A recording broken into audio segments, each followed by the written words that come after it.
I think when you are a farmer and you live by cultivating the nature, you have to take good care of it, and I think that's one of the reasons to be organic farmer. Mikkel Nielsen is an organic dairy farmer.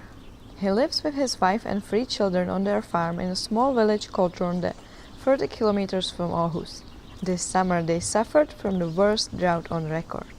Never experienced anything like this in Denmark. Yeah, it's always raining in Denmark, but not this summer.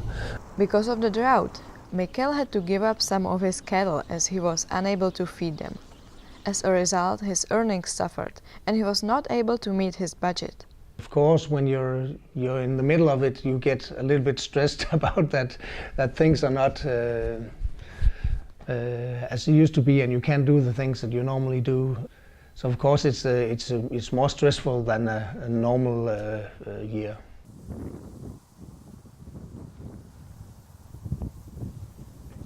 Although the rain has returned since summer finished, farmers across Denmark are still recovering from the driest summer in 100 years.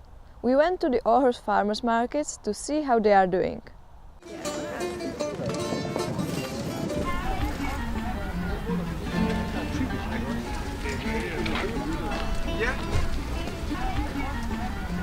We had no rain from beginning of May till sometime in August, and some of my apple trees died because it was too dry. We had a lot of problems in the summer. I've been here doing the same in 28 years and never seen such a bad potatoes as we do this year.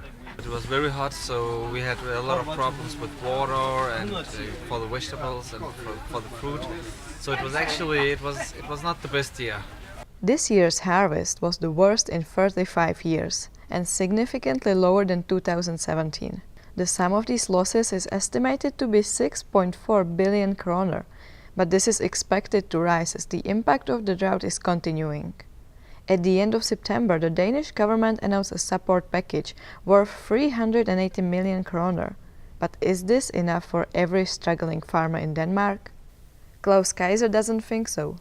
He is the chief economist of SEGES, a research organization that is part of the lobbying group, the Danish Food and Agriculture Council.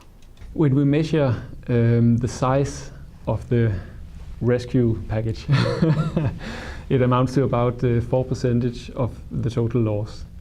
So it won't help many farmers.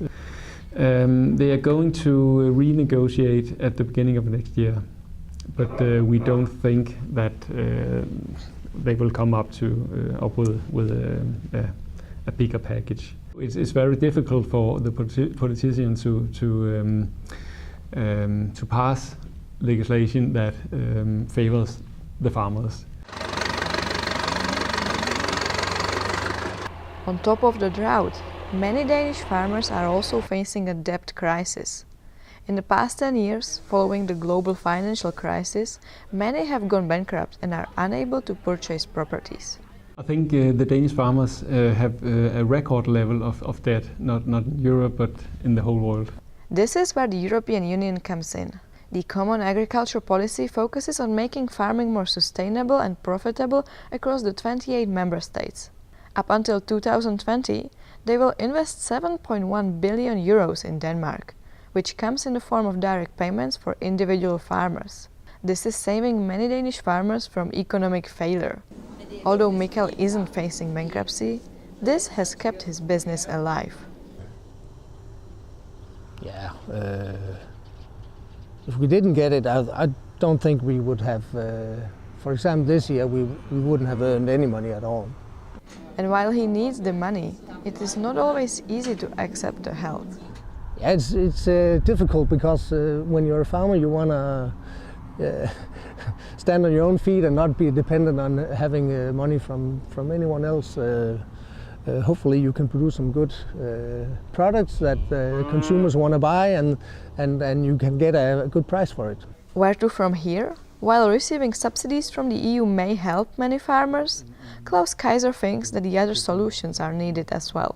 There are two ways. The one is to recapitalize the agricultural sector, the farmers, so that their debt level isn't that high. That's the tough way. The other way is to have a kind of insurance, so that if the drought is hitting the farmers, then they are insured. It will be a returning event in the future, and this year was the worst drought ever measured in Denmark. But I think we'll have more in the future. If it's once in 100 years, I don't think making a big insurance would be a good idea. But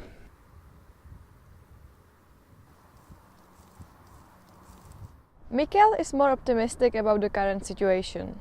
But one thing they can all agree on is that the future for Danish farmers is uncertain, and some things need to change. then we have to change a lot of things to continue farming as we do. But yeah, so let's hope it's one extreme year